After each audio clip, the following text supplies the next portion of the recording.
A Bíblia, à luz de nossa redenção. Curso Bíblico Básico, de E. W. Kenyon.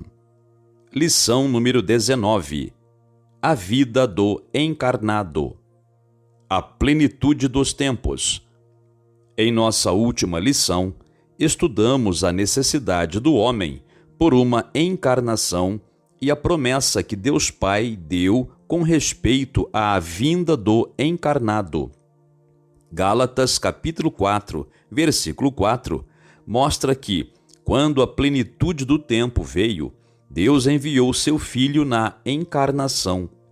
Quando Cristo nasceu, há 2000 anos, era o tempo oportuno para a sua vinda. A civilização da Grécia havia prestado um grande serviço ao preparar o caminho para o cristianismo, fornecendo uma linguagem universal, a mais bela, a mais flexível e a mais expressiva que o mundo já havia conhecido. Quando Cristo apareceu, o poder político do mundo estava em mãos romanas.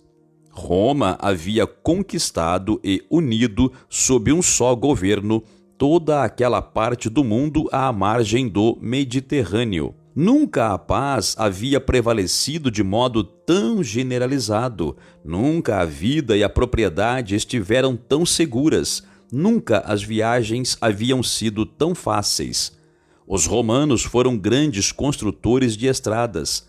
Em seu esforço para conquistar o mundo e civilizá-lo, eles construíram estradas para os seus exércitos. Linhas marítimas haviam sido estabelecidas com o Oriente. Essas estradas e linhas marítimas se tornaram o meio de levar o Evangelho ao mundo.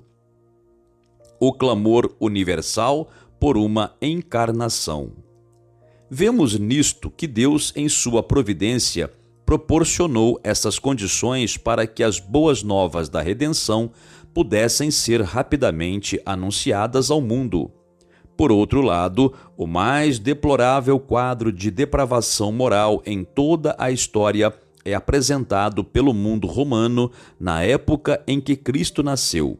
Em todo o mundo não havia nada para dar esperança ou alívio à humanidade em trevas. No meio desta condição de desalento e fracasso, havia um anseio por alívio. A esperança por um Redentor estava na própria atmosfera daquela época. A profecia judaica, que havia estado em silêncio por 4 séculos, havia despertado nos judeus uma expectativa pelo Messias. Até mesmo a mentalidade pagã estava aspirando por um libertador. Os sábios do Oriente que seguiram a estrela representavam o desejo universal daquela região por um Redentor. Os olhos do mundo, em sua expectativa, estavam voltados para a Palestina. Na plenitude dos tempos, Jesus, o Cristo, nasceu em Belém da Judéia. Isso foi a resposta ao antigo anseio do coração do homem universal sob a escravidão da morte espiritual. Somente Deus sabia o que a necessidade do homem exigia e somente Deus podia cumprir essa exigência. Essa exigência era a encarnação. Em todas as épocas, o homem tem ansiado instintivamente por uma encarnação. Existem 3 coisas que o homem natural tem desejado. Ele tem desejado comunhão com Deus, ele tem desejado possuir a vida de Deus e ele tem desejado a força de Deus. O homem primitivo ansiava por uma encarnação. Cada antiga religião humana tem tentado responder a esse clamor. O Dr. Trumbull, em seu livro A Aliança de Sangue, relata o seguinte com relação ao desejo do homem primitivo por uma encarnação. Abre aspas. Além da ideia de uma inspiração obtida através de uma fusão do sangue representativo de Deus, tem havido na mente do homem primitivo, e isso chegou lá de algum modo, o pensamento de uma possível comunhão com Deus através de uma união com Deus pelo sangue.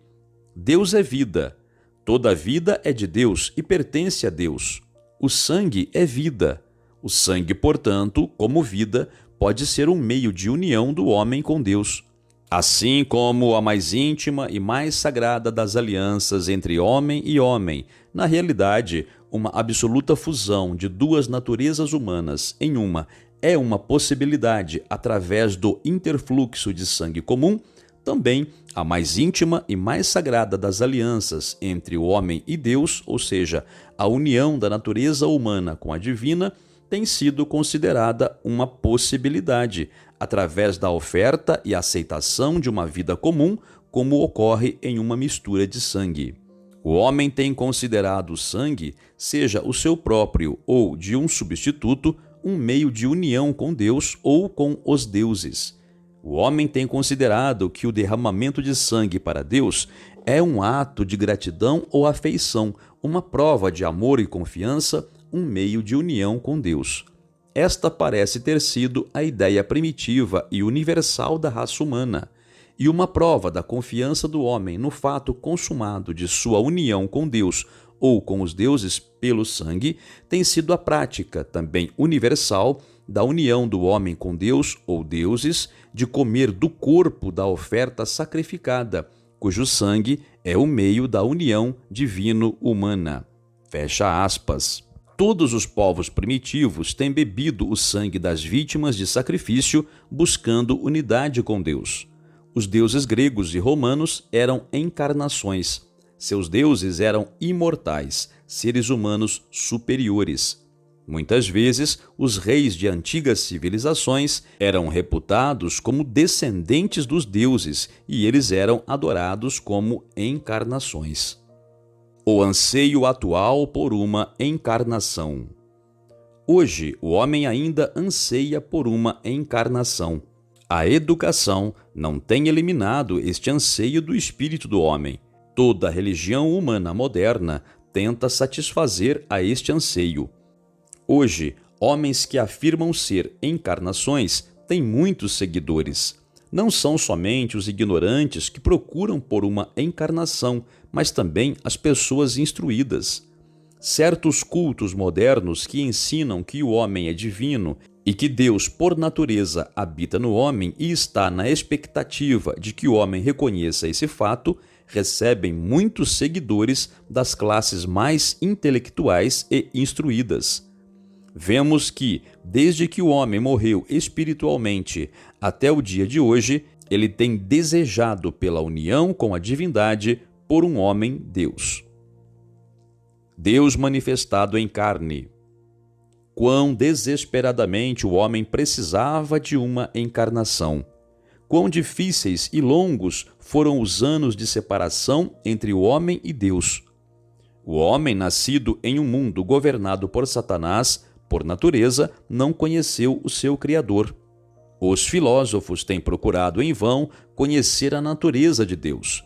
A encarnação de Jesus Cristo deu ao mundo um conhecimento verdadeiro da natureza de Deus. Desde o momento em que o homem morreu espiritualmente, Deus e o homem estiveram separados. O homem espiritualmente morto não podia conhecer a natureza de seu Criador sem uma revelação dele. O homem havia rejeitado a revelação e, na cegueira de sua mente, quão falsos haviam sido seus conceitos a respeito de Deus. O conceito que uma nação tem de Deus determina sua adoração e vida.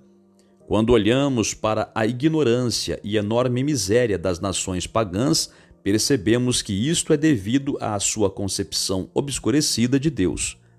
Deus havia sido considerado como misterioso, cruel, grotesco, imoral, indiferente, uma energia impessoal, mas nunca havia sido considerado como um Deus de amor, como um Deus Pai. Até mesmo Israel, que possuía uma revelação tão clara quanto Deus podia dar de si mesmo ao homem espiritualmente morto, não possuía a verdadeira concepção de Deus quando Cristo veio ao mundo. A necessidade de Israel. A concepção que Israel tinha de Deus produziu os fariseus. Eles eram orgulhosos, amargos, insensíveis, arrogantes e interesseiros. Israel tinha uma concepção tão falsa de Deus que não o reconheceu quando ele esteve em seu meio. Evangelho de João, capítulo 1, versículo 14 diz, abre aspas, a palavra se fez carne e armou sua tenda entre nós, e vimos a sua glória, uma glória como a de um unigênito de seu Pai. Fecha aspas, versão de Rotherham. Quando pensamos sobre a vinda de Cristo à Terra como homem, tendemos a enfatizar a sua abnegação e seus sofrimentos quando veio da glória para a Terra.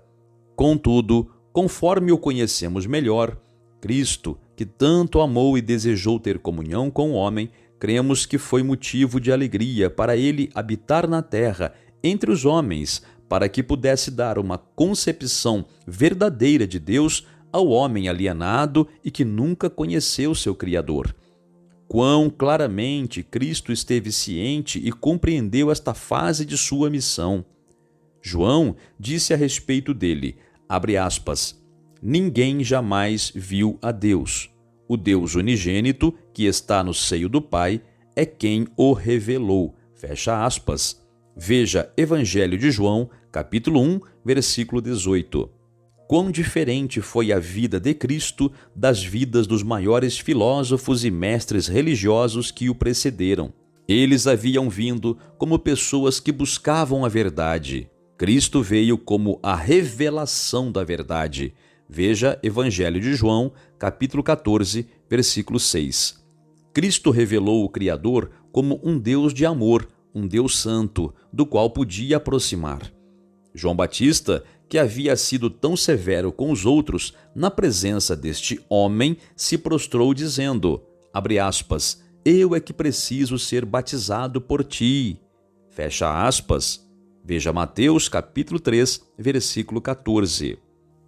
João Batista, o melhor dos homens, sentiu sua profunda necessidade na presença deste encarnado. Entretanto, o mais pecaminoso dos homens se sentia atraído a ele. Os publicanos e pecadores que se aproximavam dele se compraziam em se sentar e comer com ele. Veja Mateus capítulo 9, versículo 10, Marcos capítulo 2, versículo 15, Lucas capítulo 5, versículo 30 e capítulo 15, versículo 1. Eles não ficavam amedrontados de sua santidade, mas eram atraídos pelo seu amor. Crianças se sentavam em seus joelhos. Veja Marcos capítulo 10, versículo 13. Este encarnado mostrava um interesse pelas crianças. Cristo foi o primeiro a compreender a infância. As crianças nunca tiveram qualquer importância em nenhuma nação pagã. Somente após uma criança se tornar um homem e de valor militar para o Estado é que alguma importância era dada à sua vida. Nunca havia existido um amor forte e puro pelas crianças. Somente Cristo conseguiu a dignidade da infância. O valor que damos às crianças nos dias de hoje é devido ao fato de que a palavra se tornou carne e habitou entre nós. Do mesmo modo, a dignidade da mulher foi alcançada. Seus privilégios, liberdade, as bênçãos que elas desfrutam são devidos à vida e aos ensinos de Cristo. Um Deus de amor. Ali estava aquele que mostrou por sua vida e palavras como é o coração de Deus. A criação por si mesma pode somente nos dar a compreensão de que existe um Deus onipotente. Porém, a criação não consegue nos revelar a natureza de Deus. Nós não pedimos para conhecer a onipotência de nosso Criador. Isso nos assustaria. Não desejamos conhecer sua onisciência. Não conseguiríamos entendê-la. Nós não pedimos para entender sua onipresença. A nossa imaginação não conseguiria compreendê-la. O que queremos conhecer é a natureza de nosso Criador, sua atitude com relação a nós, se ele é ou não indiferente para com os seres humanos ou se ele está interessado em nós. Sabemos agora como Deus é. Conhecemos agora a sua atitude com relação a nós, porque ele habitou entre nós como um homem. Deus é como Cristo. o coração do Criador é como o coração que foi despedaçado na cruz. Certo professor da Universidade de Yale disse, abre aspas, a questão para mim não é a divindade de Jesus, mas se Deus é como Jesus, fecha aspas. Não é maravilhoso que um homem viveu entre nós de tal maneira que quando pensamos em Deus, pensamos em termos deste homem? Podemos transferir cada qualidade moral de Jesus para Deus, e isto não diminui em nada a nossa concepção de Deus. Pelo contrário, a maior concepção que podemos ter de Deus é que Ele é como Cristo. Se tentarmos pensar em Deus em qualquer outro termo que não seja o de Cristo, diminuímos nossa concepção de Deus. A vida de Cristo tem escrito neste nosso reino humano que Deus é amor e nada pode apagar isso. O clamor do coração do homem por uma encarnação foi respondido em Jesus. Deus foi manifestado em carne. Deus viveu como homem entre nós e conhecemos sua natureza. Tudo o que desejamos que Deus seja, encontramos em Cristo. Cristo não somente revelou Deus para nós como um Deus de amor, mas também como um Pai. Nenhuma outra religião jamais havia possuído um Deus Pai. Que alvoroço foi causado entre os judeus quando Cristo o chamou de Pai. No Evangelho de João, capítulo 5, versículo 18, vemos que eles procuraram matar Jesus porque ele chamou a Deus de seu Pai. Das seguintes escrituras, Evangelho de João, capítulo 14, versículo 20, capítulo 6, versículo 46, capítulo 7, versículo 29, capítulo 8, versículo 18 e capítulo 10, versículo 15, sabemos que a revelação de Deus Pai ao homem era a ideia central da mensagem de Cristo. Olhemos para a vida deste encarnado. Cristo se tornou homem, no mais pleno sentido da palavra. Contudo, no que ele era diferente dos outros homens? A diferença entre a vida de Cristo e as vidas daqueles ao seu redor não estava no fato de que era menos humano do que eles, mas sim no fato de que ele não pertencia ao reino da morte espiritual. No Evangelho de João, capítulo 5, versículo 26, vemos que, assim como o Pai tem vida em si mesmo, ele concedeu ao Filho ter vida em si mesmo. Cristo foi o primeiro homem, desde o tempo da traição de Adão, que foi capaz de fazer uma declaração como esta. Cristo afirmou que ele possuía a vida de Deus. Satanás não tinha domínio sobre Cristo porque Cristo não era espiritualmente morto. Ele andava em unidade com Deus Pai. Ele vivia no reino de sua onipotência. A doença não tinha domínio sobre o corpo de Cristo, porque a doença era produto da morte espiritual. Pela mesma razão, o corpo de Cristo não era mortal. A palavra mortal significa condenado à morte. O corpo do homem se tornou condenado à morte quando morreu espiritualmente. A morte espiritual nunca havia entrado no espírito de Cristo. Por esta razão, seu corpo não estava sujeito à morte quando ele andou sobre esta terra. O corpo deste encarnado, ou seja, Cristo, não era mortal nem imortal. Cristo possuía um corpo humano perfeito e eterno, o tipo de corpo que Adão teve antes de morrer espiritualmente. Era impossível para o homem tirar a vida de Cristo antes que sua hora chegasse. Na cruz, Cristo morreu fisicamente porque primeiro ele havia morrido espiritualmente. Quando ele foi feito pecado por nós, veja 2 aos Coríntios, capítulo 5, versículo 21, seu espírito sofreu uma mudança. A morte espiritual foi colocada sobre ele e seu corpo se tornou mortal, como aconteceu com o de Adão quando morreu espiritualmente. A palavra hebraica para morte em Isaías, capítulo 53, versículo 9, é uma palavra plural, mostrando que a morte de Cristo na cruz foi uma morte dupla. Primeiro, uma morte espiritual e então uma morte física, como substituto do homem. Na vida deste homem, Jesus, vemos a vida que Deus Pai havia planejado para o homem. quão perfeitamente livre, produtiva e plena era a vida deste encarnado.